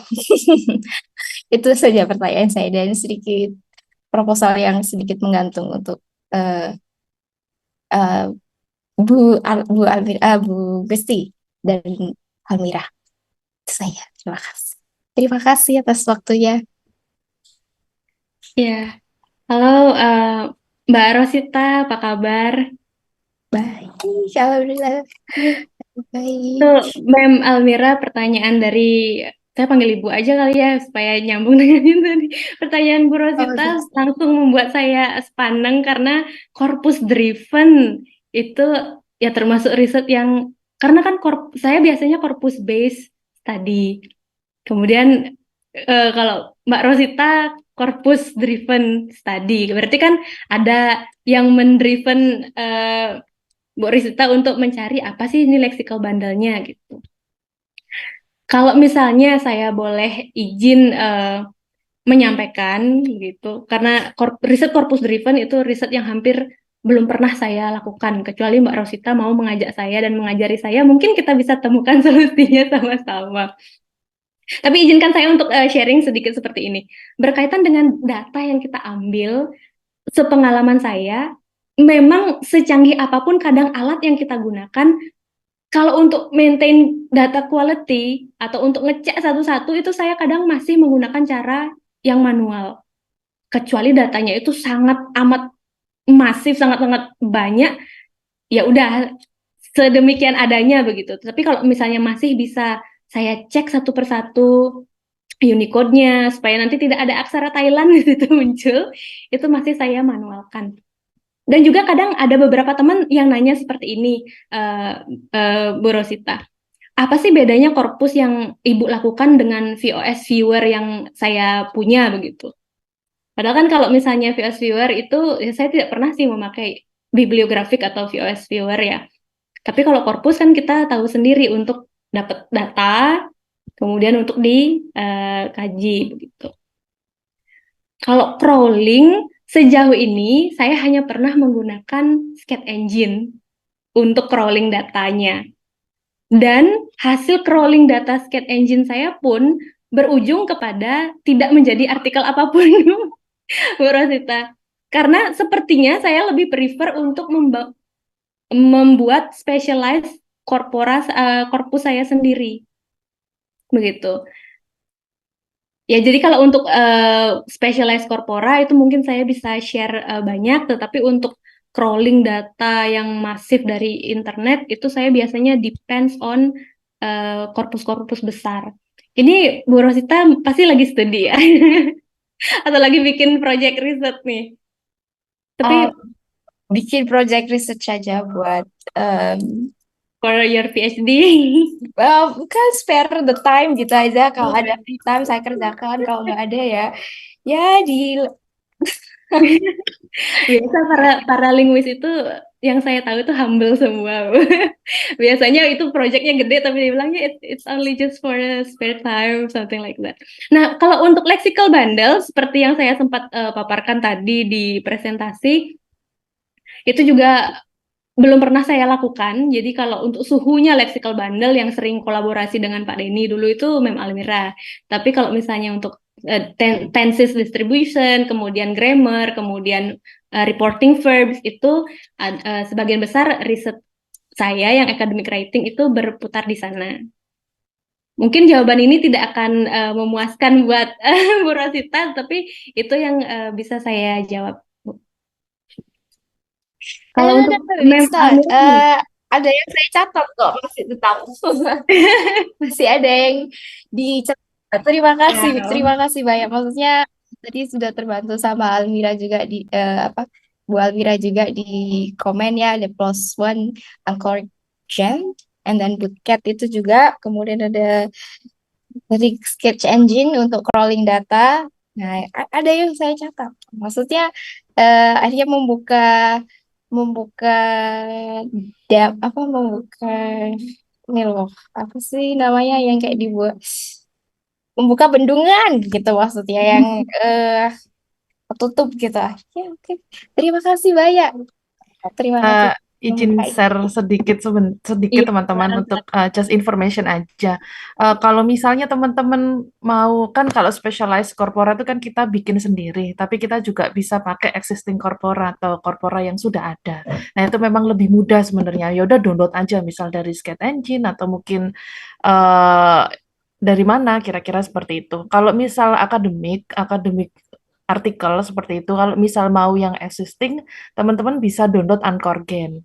Nah, di sini di Anchorgen itu ada kita mau klik apa? Oh, saya mau cari abstrak aja nih. Tinggal klik abstraknya aja. Atau mungkin introduction-nya aja nih. Kita tinggal ambil introduction-nya aja. Kemudian di sini ada root. Root-nya ini dia itu lebih ke apa ya? dia tuh spesifiknya tentang apa? Misalnya astrobiologi, ataukah dia tentang kita mau cari jurnal artikel abstrak dari jurnal artikel agrikultur, misalnya seperti itu, bisa di sini, di Uncorgen. Nah, ini juga ada subnya atau subscience-nya, misal di astrobiologi itu ada ini, extra terrestrial life, misal kayak gitu. Terus nanti bioakustik apa lagi? Bisa seperti itu. Nah, nanti kalau sudah teman-teman pilih, misalnya nih, tadi, oh saya mau meneliti tentang hedges. Hedges yang antara ada nggak sih perbedaan hedges dalam introduction, kemudian dalam method, dalam result and conclusion misalnya, kita tinggal klik aja mana yang kita inginkan, kemudian kategorinya mana yang kita mau gitu. Kemudian tinggal ya udah create corpus, dia akan mendownload TXT-nya. Ini untuk Uncorgen. Nah, kalau misal scrolling data untuk yang umum, misalnya, oh saya mau cari eh artikel atau mungkin di website itu kata-kata yang berhubungan dengan kata perempuan atau wanita, misal kayak gitu bisa bisa pakai Catboot gitu. Tapi saya sebenarnya belum terlalu sering pakai Catboot ini, cuman tahu aja intinya bisa untuk scrolling di Google untuk kata spesifik tertentu. Nah, sebelumnya saya berterima kasih sekali untuk Bapak Ibu yang hadir. Ternyata cukup banyak yang hadir, mulai dari teman-teman yang memang berada di kelas ini, kemudian teman-teman angkatan 2022, ada juga alumni, beserta teman-teman dari Bali, ada beberapa orang. Terima kasih banyak untuk hadir. Mudah-mudahan ada manfaatnya kita bisa sharing di hari ini. Kira-kira seperti itu teman-teman. Kalau misalnya untuk data, di Uncorgen itu jurnalnya bukan Science Direct, tapi dia plus one. Jurnalnya jurnal plus one. Cuman bagusnya adalah kita bisa menspesifikkan, misalnya kita mau ambil abstraknya aja, atau mungkin introduction-nya aja dengan beberapa bidang studi gitu, sesuai yang kita inginkan. Kalau scrolling umum, misal dari Google dan sebagainya dengan kata kunci tertentu, teman-teman bisa menggunakan Bootcamp. Itu untuk sarannya. Terima kasih. Terima kasih, Mem Almira. Kalau saya sebenarnya bermimpinya kapan ya Elsevier bikin korpusnya dia sendiri, jadi kita bisa gampang akses. Mudah, bisa Sudah. mudah untuk Bisa aksesnya. mudah untuk Betul akses sekali. tanpa harus satu persatu kita ngecekin abstrak gitu yang bisa kita pakai, atau mungkin hanya introduction section gitu ya. Kita berharap ya mudah-mudahan kita bisa propose one day ke Elsevier-nya langsung atau telekonferensinya langsung, bikin dong korpus yang sama kayak Uncogen ini begitu. Iya, betul-betul bisa. Mudah-mudahan bisa terlaksana sih. Nah, itu teman-teman kira-kira seperti itu. Untuk teman-teman di kelas korpus linguistik nantinya akan presentasi, menyampaikan ide penelitian juga sampai menulis. Mudah-mudahan seiring berjalannya waktu sudah mendapatkan secercah embun atau harapan Iya. untuk kira-kira mau menulis apa di kelas korpus linguistik ini. Mungkin ada lagi yang ditanyakan? Ya, kalau misalnya saya boleh suggest itu academic writing itu bisa menjadi topik yang sangat keren untuk Bapak Ibu bisa lanjutkan untuk kembangkan gitu di penelitiannya. Karena mengingat yang saya sampaikan, potensinya besar sekali Bapak Ibu. Meskipun ya kalau dari segi mengumpulkan datanya, ya kadang kita bisa cukup effort juga begitu. Makanya proses terlama dari riset korpus itu sometimes itu adalah maintaining kualitas dan juga kuantitas dari korpus yang atau korpora yang kita bangun. Betul. Tapi balik lagi, untuk teman-teman sekalian, ketika kita bekerja dengan korpus, tidak harus kita membuat Iya, specialized corpora, tidak menggunakan assisting corpus juga tidak masalah juga. Gitu. Takutnya nanti mereka terus, aduh aku nggak mau nih pakai corpus linguistik karena akan ribet untuk ambil data, takutnya kayak iya, gitu. Tapi iya. kita bisa gunakan data-data yang ada. Misal, oke, saya mau cari yang academic language, ya udah pakai data yang ada, pakai plus one misalnya, atau mungkin kalau misal mudah, teman-teman mengajar, kemudian punya mahasiswa, ya udah mahasiswanya suruh nulis, misalnya bikin esai atau apa, bisa seperti itu juga. Mana yang paling mudah untuk kita bisa lakukan. Betul. Mana Begitu. yang lebih visible yang pokoknya kadang ketika saya milih topik tertentu nih Mem Almira, nyamannya udah pakai Ankon, nyamannya udah pakai ini, nyamannya udah di ranah academic writing yang kata kerja ya terus itu aja terus. Jadi fokusnya kita kadang-kadang hanya di situ saja gitu. Mungkin dengan ketemu sama kakak-kakak alumni, kakak-kakak saya yang dulu itu, rekan-rekan alumni dan juga mahasiswa yang sekarang ada ide seperti tadi Bu Rosita corpus driven. Waduh, saya langsung sepaneng. Karena saya yakin pertanyaan tentang corpus driven ini pasti akan muncul. Saya udah yakinnya seperti itu sih di awal. Ya kebetulan ya karena saya lebih seringnya menggunakan corpus base, ya nyari grammarnya, nyari ini dan itu. Jadi ya corpus driven itu masih jauh dari ini saya apa namanya yang sedang saya kerjakan saat ini gitu. Mungkin ada pertanyaan lain Mungkin atau ada lagi. lain yang Saya ingin mau bertanya, Mem. Ya, boleh silakan. Miss Almira, saya mau tanya.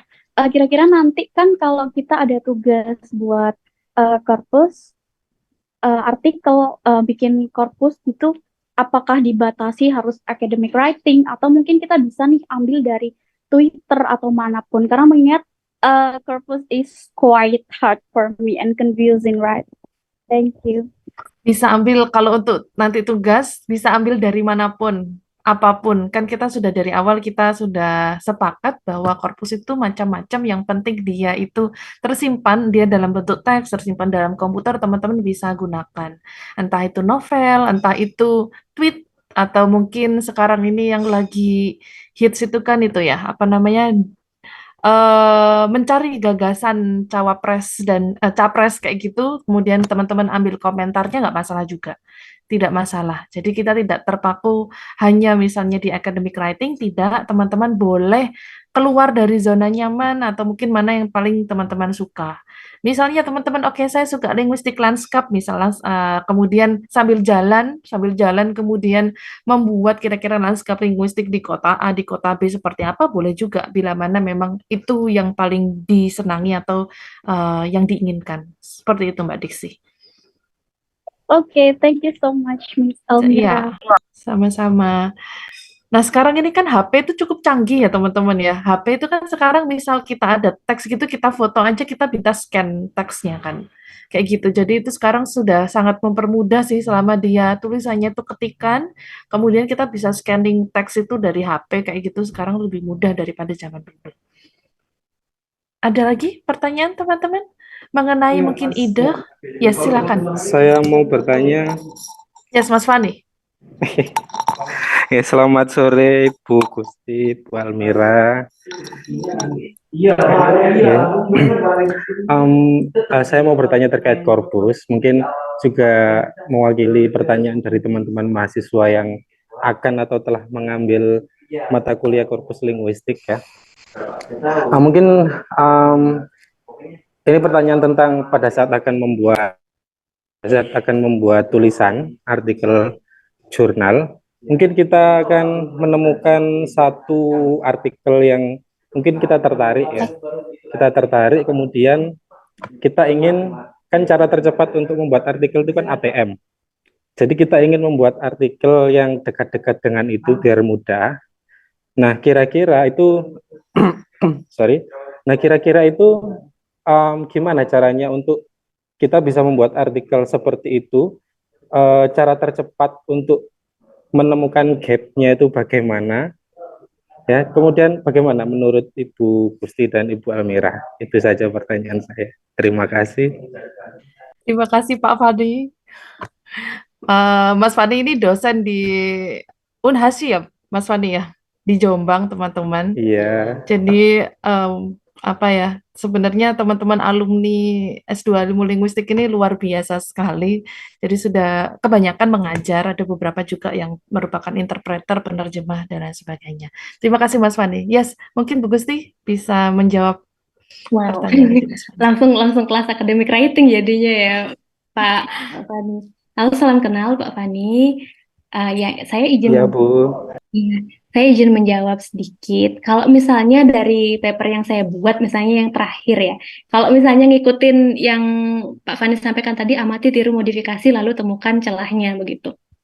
Di slide presentasi yang saya sempat bawakan itu ada misalnya di datanya, Pak Fani. Kalau misalnya saya, karena idola saya di Korpus itu kan Pak Denny dan Mem Almira ya. Sebenarnya idola saya nih sebenarnya pengajarnya Bapak Ibu sekalian gitu. Tulisannya yang paling sering saya kutip itu ya tulisan beliau berdua begitu.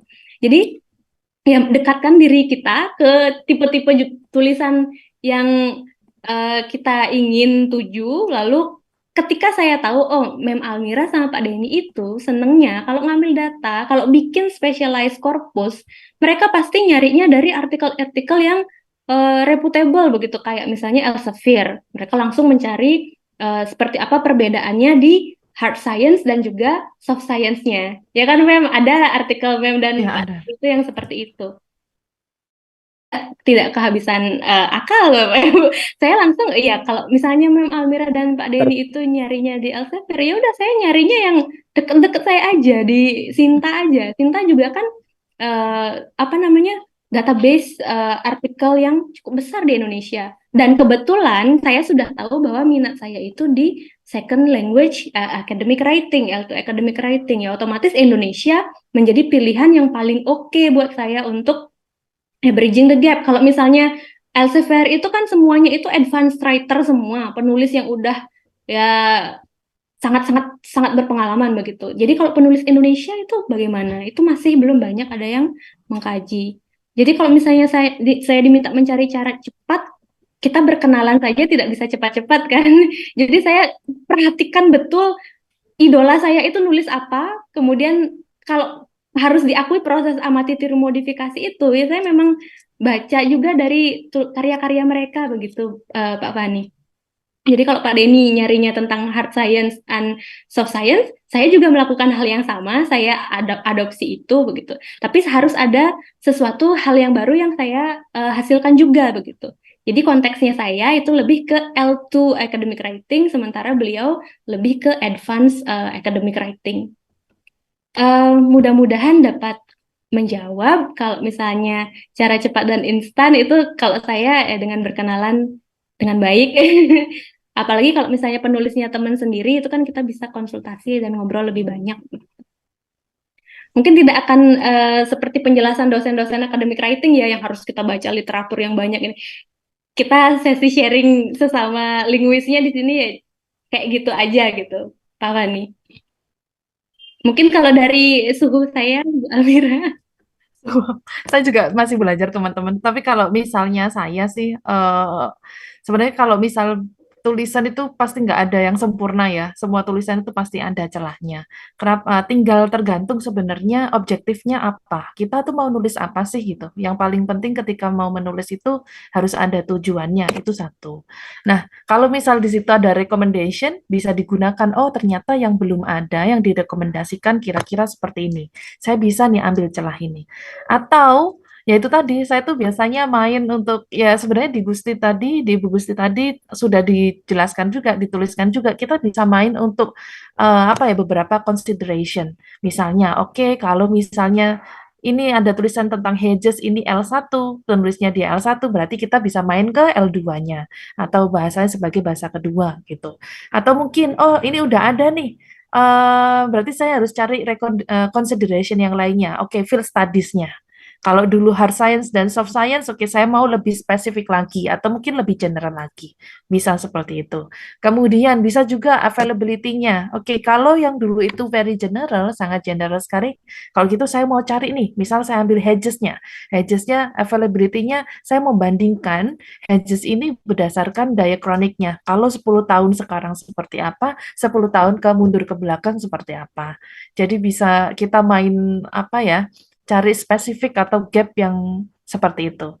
Tapi balik lagi betul kalau katanya Bu Gusti tadi, menurut saya juga sama, tidak ada sesuatu yang instan. Artinya adalah kalau saya yaitu tadi ketika saya menyukai suatu hal, terus kita nemu jurnalnya, oke saya mau meneliti mengenai hedges, cari jurnal yang spesifik, kemudian baca, resapi, kalau perlu sambil nangis. Udah kayak gitu. Jadi seperti itu. Kalau sudah kita punya satu jurnal yang ada yang kita sukai misalnya, nah kita coba lihat di references-nya. Siapa sih kira-kira suhu dari jurnal ini tuh siapa? Yang paling sering di Kopas itu siapa? Oh, kalau misalnya ini general teorinya orang ini, berarti kita bisa merujuk dari jurnal itu. Seperti itu. Gitu teman-teman. Kalau saya sih begitu Pak Fani. Ya, Siap, terima kasih terima tambahan. kasih. Ini benar Sama-sama. sekali juga ya. Saya izin menambahkan apa yang Mem Alimera sempat sampaikan. Ketika saya menemukan topik misalnya informality dalam academic writing itu sebelumnya sesuatu yang saya tidak ketahui, tapi ya kita berselancar lebih sering di tempat di mana ilmu itu berkumpul, yang mana ya di Elsevier pada saat itu di Science Direct itu saya mencari apa ya hal yang dulu saya berpikirnya begini, apa ya hal yang baru ya di academic writing yang bisa saya kaji ya, sesuatu yang mungkin masih belum belum banyak didiskusikan. Lah, malah ketemunya yang informalitas tadi dan itu suhunya ternyata memang orang yang sering banget menggunakan korpus dan memang di academic writing. Mungkin di sini Bapak Ibu ada yang familiar dengan nama Ken Highland. Itu wah, tulisan beliau tuh banyak sekali mengenai academic writing dari segi apapun itu pernah beliau kaji. Nggak hanya sekedar informality, first person pronoun dan lain sebagainya, tapi banyak. Jadi betul kata Mem Almira ya kita harus nemu siapa the one gitu ya. The one behind satu topik tertentu itu harus kita temukan juga Pak Fani. Jadi setelah saya mengecek references, ya rata-rata memang kalau di setiap tulisan academic writing, nama Ken Highland ini pasti akan selalu muncul. Jadi tulisan-tulisan beliau lah yang sering menjadi apa namanya ya, Rujukan. pencerahan dan juga masukan buat saya. Oh ya, beliau rekomen kalau di sini masih bisa nih memungkinkan nih untuk dikaji nih. Makanya artikel yang saya hasilkan dari tesis itu dari segi judul pun itu hampir mirip dari artikelnya Pak Highland ini gitu karena memang inspiring sekali itu dari satu paper saja. Nggih, mungkin saya kembalikan lagi ke Mem Almira. Mem, silakan. Oke, ada lagi teman-teman yang mungkin perlu ditanyakan? Yes, Saya mau tanya, Mem. silakan Mbak Restu. Ya, sebenarnya ini kan kemarin ini tugas mata kuliah lain, teori kebudayaan ini kan kita tetap kelompok dua-dua nih. Nah, tema yang kebetulan saya dapatkan dengan kelompok saya, kebetulan di sini juga ada Mbak Jihan, itu tuh rencananya saya mau membuat artikelnya pakai korpus. Nah, apakah diperkenankan? Ini kan berarti saya kerjanya dengan Mbak Jihan nih. Karena sudah menggunakan korpus juga, apakah boleh ya kita nanti mengumpulkan artikel yang sama? Seperti itu.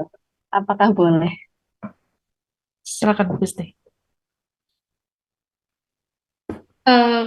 Halo Bu Restu, lagi di Bali ya Bu? Enggak. Jawa Timur aja kok. Lagi di Jawa Timur.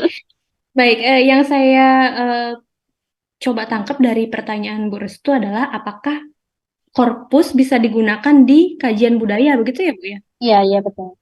Ya, baik. Itu pertanyaan yang pertama, korpus di kajian budaya. Kemudian yang kedua, Ini lebih ke mata kuliahnya sih. Apakah boleh nanti mengumpulkan ini ya, tugas yang ya, sama? baik. Kebetulan sekali saya kemarin itu menulis artikel mengenai budaya atau bukan budaya banget ya, tapi ada unsur budayanya, Bapak Ibu. Jadi artikelnya ini unik. Namun sampai sekarang belum ada jawaban dari reviewernya. Jadi membuat saya tergantung sampai sekarang gitu ya tanpa jawaban. Korpus dapat digunakan hampir di segala aspek itu kebahasaan, bahkan budaya. Jadi paper terakhir saya yang saya kerjakan itu mengkaji tentang kata Bali itu secara diakronik 3 abad terakhir begitu. Nah, dari hasil kata yang diperoleh itu saya kaji menggunakan teori budaya juga, Bu Restu. Jadi kan seperti gini, kita harus paham korpus itu kan alat, korpus itu metode. Jadi kita kaji dengan teori apapun dia sebenarnya bisa, Bu. Kalau misalnya kita kaji pakai teori discourse analysis, hasil yang kita peroleh, misalnya dari speech-nya Presiden ABC, itu juga bisa. Jadi kalau teori budaya atau kajian budaya yang Ibu Restu inginkan dikaji menggunakan korpus, korpus itu bisa menjadi alat yang sangat helpful.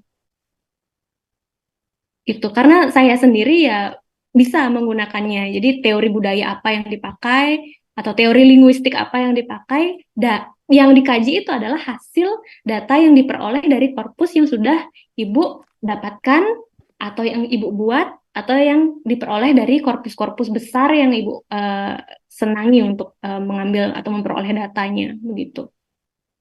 Jadi sangat bisa sangat bisa sekali. Jadi tidak harus yang teori linguistik saja. Tapi kalau misalnya teorinya tentang teori budaya, misalnya Bali di abad di tahun 1800-an, itu kenapa kata apa istilahnya kata peperangan gitu misalnya yang paling sering muncul ya karena secara historis dan juga budaya Bali pada saat itu masih bersifat kerajaan, kemudian masih ada perang melawan penjajahan. Jadi saya tetap masukkan itu gitu.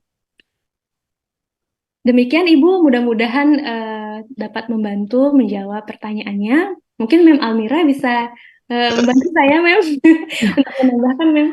Betul sekali, Bu Gusti tadi sudah menjelaskan teman-teman, betul sekali bahwasanya ketika balik lagi ya guys ya, korpus itu tidak bisa berdiri sendiri karena korpus itu kita melihatnya sebagai sebuah metodologi. Kalau kita punya data yang sangat besar sekali dan ini tidak akan menjadi apa-apa tanpa adanya atau tanpa bantuan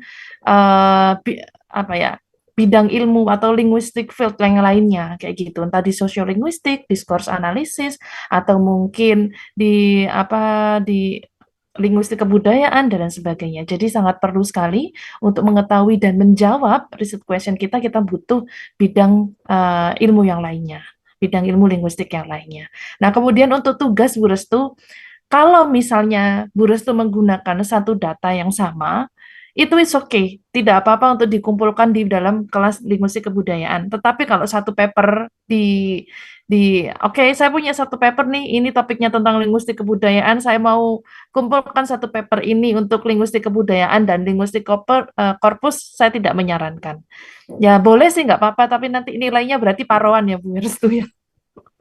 Ya makanya menanyakan dulu, izin dulu. Begitu. Tapi kalau misal satu data nggak masalah. Jadi misalnya Bu Restu mau ngambil data apa di linguistik kebudayaan, mau ngambil sisi kebudayaannya misalnya, kemudian untuk linguistik korpusnya mau ngambil sisi apanya, seperti itu nggak masalah.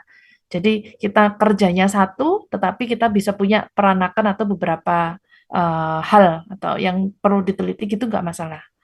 Berarti Seperti itu. mengkaji dua hal seperti itu data. Dari satu data dikaji satu menggunakan teori kebudayaannya, kemudian satunya Yes. apanya. Kira-kira apanya kayak gitu nggak masalah Bu Restu. Ya, jadi kerjanya biar nggak double banget gitu. Datanya oke, sama saya kerja satu data, tapi saya bisa mengkaji ini dan itu boleh. Baik, Okay, thank you, teman-teman. Ma'am. Thank you too. Ada lagi yang perlu ditanyakan?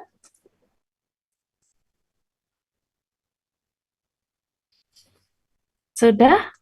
Sudah cukup sekian? Atau sudah cukup agak stres atau gimana ini teman-teman? Mem, biasanya kalau kelas linguistik S2 sekarang selesainya jam berapa, Mem? Masih kayak Mulainya dulu? jam 4 sih. Kalau dulu itu kan 4:30, sekarang mulai kita jam 4. Jadi mungkin terserah kalau teman-teman, kalau misal ada pertanyaan kita bisa lanjut. Misal lanjut jeda dulu kemudian lanjut. Kalau misal tidak ada pertanyaan ya mungkin kita akhiri diskusi kita seperti itu. Saya terima kasih sekali pada Gusti untuk setelah meluangkan waktunya hari ini untuk sharing diskusi dengan kami di sini. Iya, saya juga mengaturkan terima kasih banyak kepada Mem Almira, my friend, sejak zaman dahulu kala gitu, kita berteman dan sekarang ternyata interestnya sama juga begitu. Dan terima kasih juga untuk masih Ibu Kaprodi ya, Bu Wayan ya? Bu Wayan masih Kaprodi. Untuk Ibu Wayan yang sudah lebih awal left tadi ya, dan juga kepada Bapak Ibu peserta kuliah tamu ilmu linguistik yang sangat saya muliakan. Terima kasih banyak karena sudah mengikuti kuliah ini dan harapan saya mudah-mudahan materi yang saya bawakan itu tidak menambah pusingnya Bapak Ibu mengerjakan linguistik korpus, karena linguistik korpus itu sangat-sangat menyenangkan Bapak Ibu. Saya mohon izin mungkin Mem Almira untuk sharing sedikit saja. Sebelumnya, ketika S2 saya mengkaji korpus, ketika saya awal-awal menjadi dosen, saya sempat berpaling ke lain hati, Bapak Ibu. Saya mengkaji bidang yang lain dengan objek yang lain, yaitu studi gender dan juga bahasa. Namun, ujung-ujungnya ada magnet tersendiri dari korpus itu yang membuat saya akhirnya jatuh balik lagi ke bidang yang sama, gitu. Pokoknya korpus itu bukan ilmu yang aneh, jadi jangan sampai Bapak Ibu berpikir ya korpus itu aneh atau segala macam. Justru korpus itu adalah metodologi dan juga sekaligus bidang ilmu yang sangat memudahkan, kalau saya boleh bilang memudahkan kita sebagai peneliti bahasa dalam maaf, dalam menciptakan karya-karya dengan jauh lebih baik gitu. Kalau saya sama Mem Almira kan orang korpus, jadi ya mungkin agree-agree aja. Tapi di sini saya ingin menularkan ke Bapak Ibu semua bahwa doing research in corpus linguistic is so fun. Gitu. Bukan funny. Kalau funny mungkin, Mas aduh, Fani. lucu ya, korpus ini kok susah banget gitu. Bapak Ibu punya banyak pilihan, mau bikin korpus sendiri dengan kriteria sendiri silahkan. Korpus yang sudah tersedia, korpus-korpus mayor juga ada dengan begitu banyak data yang melimpah yang siap diolah sesuai dengan objektif dari tulisan Bapak Ibu masing-masing begitu. Jadi akhir kata saya aturkan terima kasih, salam dari Bali Bapak Ibu.